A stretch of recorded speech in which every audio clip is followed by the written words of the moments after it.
Here we are on the north coast, where sporting legends are made. He needs this putt to advance to the next stage, but can he do it? The crowd are holding their breath. Can he cope with the pressure? Dad, would you take the shot? Yes! Yeah! Well,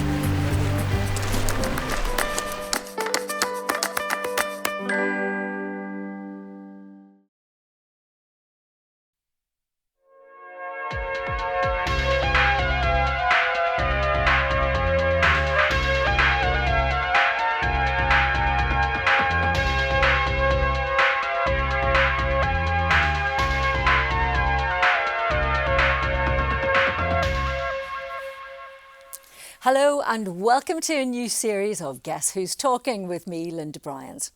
We're recording this series at Belfast Met's E3 campus, where we train the next generation of media professionals. Here in our purpose-built studio, this production's a collaboration between media professionals from Havelock Street Productions and our journalism students who are operating cameras, acting as researchers, floor managers and production staff. And I'm delighted that you have joined us today because my first guest is someone that I've wanted to interview for some time now. Since starting her political career 17 years ago, she's held a variety of positions as an MLA, a Member of Parliament, and most recently, in February, she was appointed Deputy First Minister of Northern Ireland. Emma Little Pengelly, thank you so much for being my first guest on the programme and delighted you're here. Lovely to be here. I wanted to ask you first of all, so I know you're a barrister, you trained as a barrister, went to Queen's, and yet you entered elected politics. What was the reason behind that? Well, I always said that, I grew up in Market Hill, a very small town just on the edge of South Armagh during the 80s and early 90s. And of course, that was a very politicised time in Northern Ireland. It was a politicised time in my town. So I think none of us got through that period of time without being engaged in politics in some way.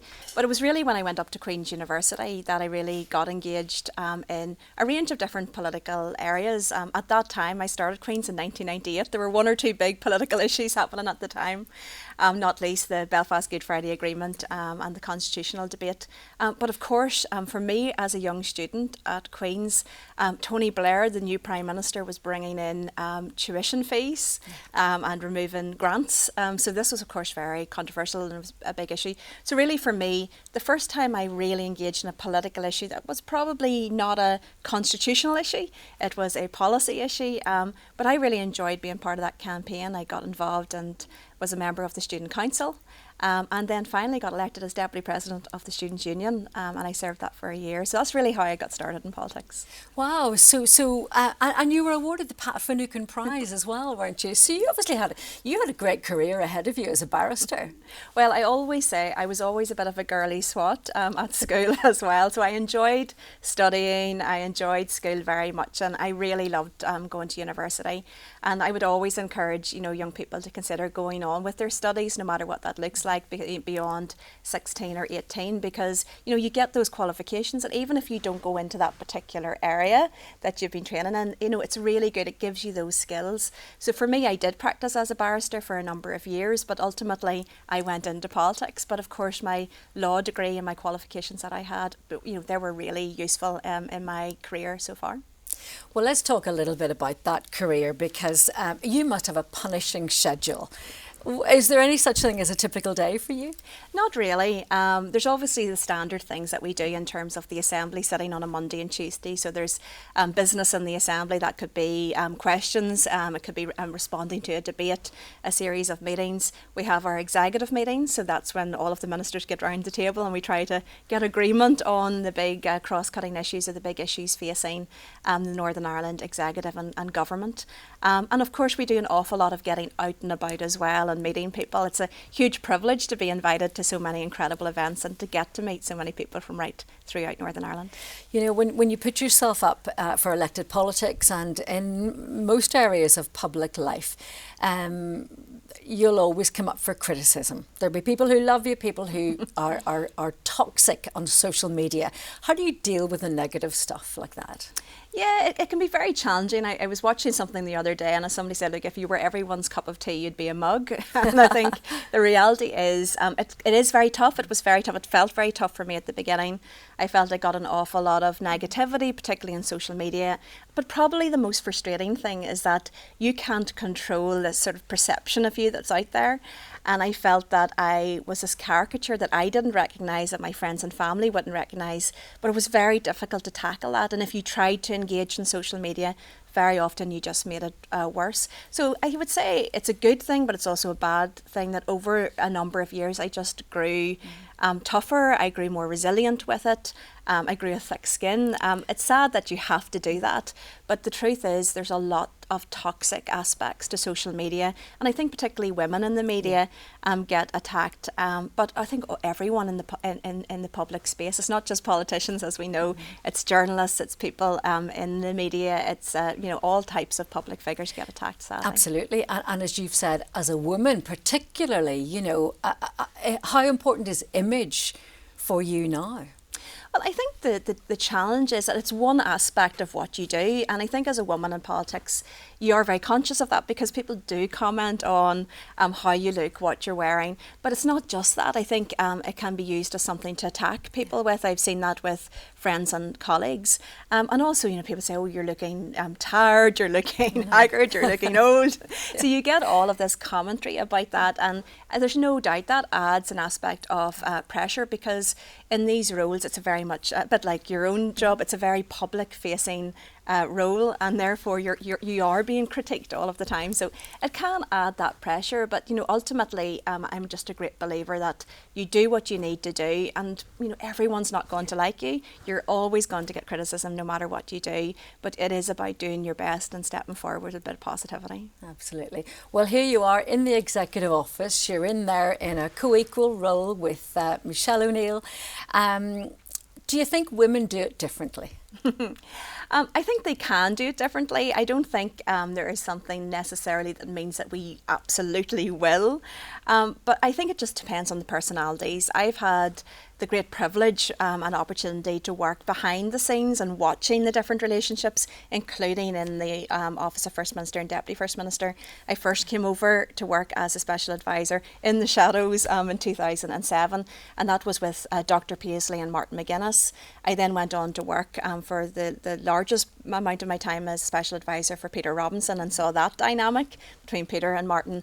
And then, of course, had the opportunity to see Arlene and Martin and Arlene and Michelle as well. So a great training. Yeah, so I probably uniquely to anybody else in Northern Ireland, I've seen those relationships up close, but it also really emphasised to me how important the dynamic within the relationship, how important it was in terms of that communication. It's not always going to be easy, and nobody will ever get it right, but I do believe in building those positive relationships. And I think if you do, and you try to move forward with that respect and try to listen to each other and not to allow things to really annoy or get to you too easily, then hopefully we'll be able to get through whatever difficulties that may inevitably, I guess, arise in the future. And it's a fine line, I suppose, that you have to tread, because you've both had to step out of your comfort zones quite a bit, haven't you? Like, absolutely, and that's our quite strange form of government, that, as you've said, it is a joint office, so therefore every letter that we put out, every speech that we give, that all has to be agreed between the two of us. And of course, both of us are from very different backgrounds, we've got very different political views, we're from two very different political parties, so that's not easy. Any coalition government is difficult, but in this case, where it's a mandatory coalition in that type of a joint office, it is very, very challenging. But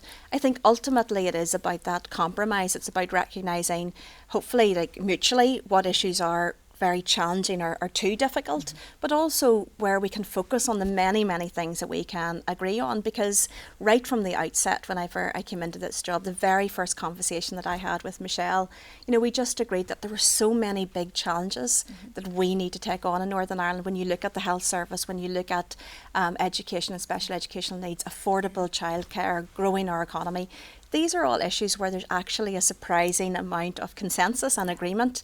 And I just think that if we focus and we try our best to focus on those big issues as part of what we do as ministers, then hopefully we'll be able to move Northern Ireland forward without getting caught up too much on the big challenges and differences that we can face. Yeah, more in common than divided I think these that's days. it. Of course, people will have different ideas Yeah. about how to move that forward.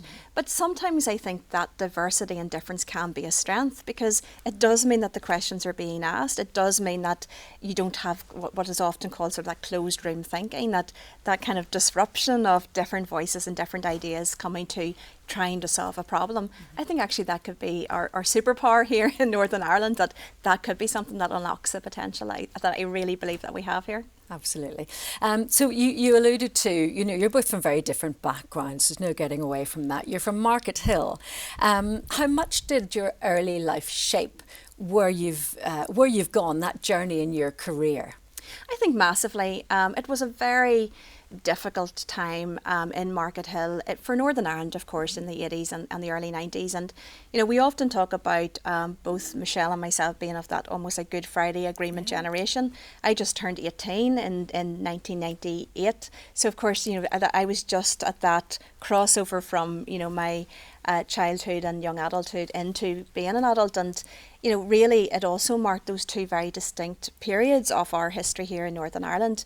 But I do remember, my generation, our generation remembers so much of the very difficult and troubled days. So, in my class at school, there were those who lost their fathers to terrorist violence. There were a number of significant bombings in Market Hill that I vividly remember. Your own home was damaged in a bomb, Yeah, that's wasn't right. it? That's right. And it is a day that really stands out in my mind. But these are things that most people don't experience. These are very, very traumatic, difficult things. And I think it does emphasise to me the importance of peace moving forward, that, while we do have challenges here in Northern Ireland, it is an incredible thing too, though, that so many now younger generations never have to go through that fear and the apprehension and the experiences that we did during those days. And that's why it is worth fighting for. Like, very often we hear people say that reconciliation and peace must be more than the absence of violence, and that's absolutely right. But we should never underestimate either that the absence of that violence is a huge thing, a huge benefit, and something really positive here in Northern Ireland. Absolutely. And sometimes, we're in the studio here with young people who are learning, and it's very hard to get that message across sometimes, just how awful it was back in the day for all of us. Yeah, and I think there was a lot of fear and apprehension. Like, I remember as a child feeling very acutely that fear and apprehension. And yes, we have, as I said, we've got a journey yet to go, but I see big differences in terms of understanding reconciliation. And in this role, that's why, for me, it is about pushing some of those boundaries, because I think my message to people would be, look, I'm a very confident unionist. I'm very proud of my identity and my cultural identity. But, in that context, I'm also happy to experience other things as well. And that's part of the diversity of who we are. You don't have to in any way dilute who you are to be respectful and to enjoy and to speak with people of different beliefs and views and cultural identities. Let's talk about your role now, and through that whole public life, you've met presidents, prime ministers, statesmen and women. Who has impressed you? Oh gosh, met with a number of people, and I think that when you meet people who are so famous on the global stage, it is always surprising. I met with President Obama. Was probably, I think, one of the first presidents of the United States that I'd met. I've had the privilege of meeting a number of them over the years, and again, incredible amount of energy, the skills, the just how intelligent and quick so many of these people are in terms of having a knowledge. For Northern Ireland being such a small part of the world, when you meet these people and you recognise that they have this understanding about what's happening here, they've got a keenness and they want to. But I think really for me it is more about really being sort of overwhelmed by what ordinary people do and day in and day out. And in this job, we have the opportunity to meet so many people who have been campaigners, who have been champions of a particular cause. Very often people who have been personally touched by that, either going through an illness themselves and, or a loss or on a particular issue. And they've gone on and used that tragedy for the greater good, because they've thrown themselves into campaigning to see a legislative change or to see a policy change. And I'm always just really humbled when I meet people like that and just think, this is all volunteer and they're taking something really difficult for them, but they're actually doing such an incredible job and a role for others in Northern Ireland as well. Yeah, there's some very impressive people in the world. Incredible, yeah. Let's talk about normal stuff. Do you ever get time to do normal stuff? Sometimes, not as much as I should, but I always say I've nobody to blame for my diary apart from myself, because I've said yes to all of the different things that I do. But I think because I've had such a variety of roles over the years, as you've said, I was an MLA and then I was an MP, and at times I haven't been in either of those roles, and I think that has given me, if not a unique perspective, but a particular perspective of recognising how honoured you actually are to be invited to so many great events, to speak at things, to meet people.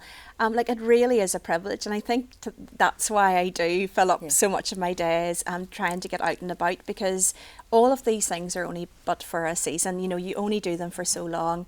But you do have those unique opportunities in this role as Deputy First Minister. So, yeah, I keep myself pretty busy. I do try to get out and see my husband occasionally for some dinner or for a walk, but I certainly don't see him or my dog as often as I really ought to. I know your husband has a highly high-profile job as well. Is politics talk banned in your house, or do you? Well, pretty much. Really from we met, I always had more of a political role and he had a civil service role. So, really from the outset, we just set those parameters, in terms of professional lives, and that is probably a good thing as well. Anyway, because I always say politics is my job, but it's also my hobby. I'm genuinely passionate about politics. I love politics. I listen to politics podcasts and all the rest of it. And I think, to be fair to him, he doesn't need to or want to hear about politics all of the time. I always say, I think it's really difficult to be married to a politician, not least because everybody assumes that you share the political views we know that is often not the case either, and people shouldn't make those presumptions. But I have no doubt it's more difficult for him to be married to me than it is for me to be married to him in terms of political life. Well, how do you relax? You've talked about, you go out for a walk. What other things do you do? Well, I love shopping. That must be difficult in your role. You can't really be anonymous anymore, can you? Well, I like to do a very quick shop of going in, just seeing what's new, what's in there.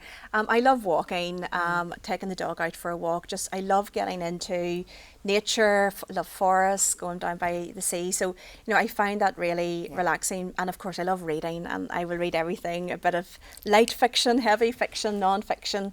Do you actually get time for reading anything that's not, briefing papers? Well, I've always been a big reader ever since I was a child, and I'm such a big believer in reading being something that is transformative in an educational way for children.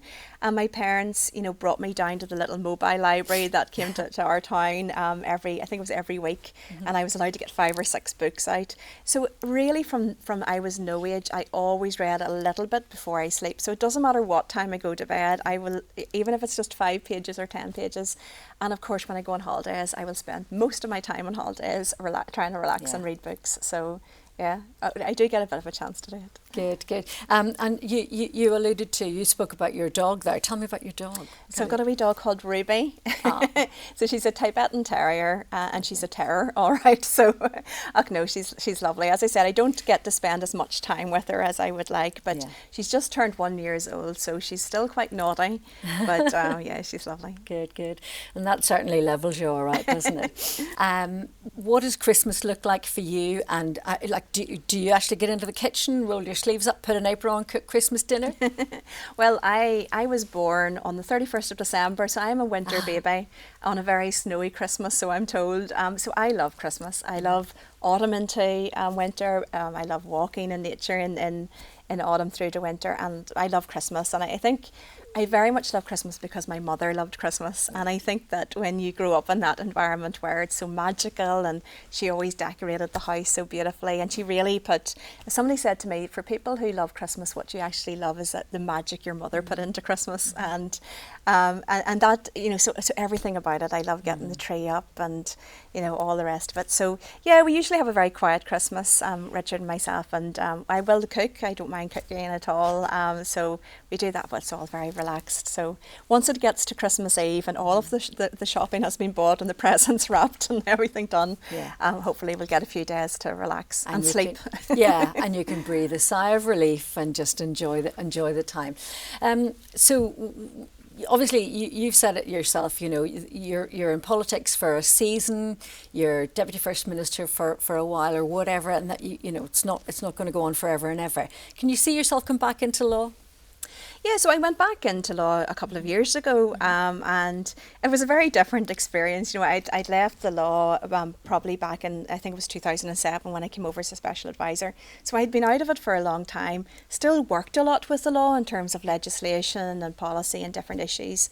So I went back, and I was really glad I went back, because while it was, again, a kind of humbling experience, because I maybe had more confidence in terms of speaking, but unlike in a studio and in a political interview where you keep talking and hope that you can get your point in, when the judge says to you to sit down and he's heard the point, you have to sit down, and if he makes a decision, there's nothing you can do about it. You can't jump up and keep arguing the point and all of the procedures and different things. But so I've always, when I decided I wanted to be a barrister when I was 11 years of age, I was very young.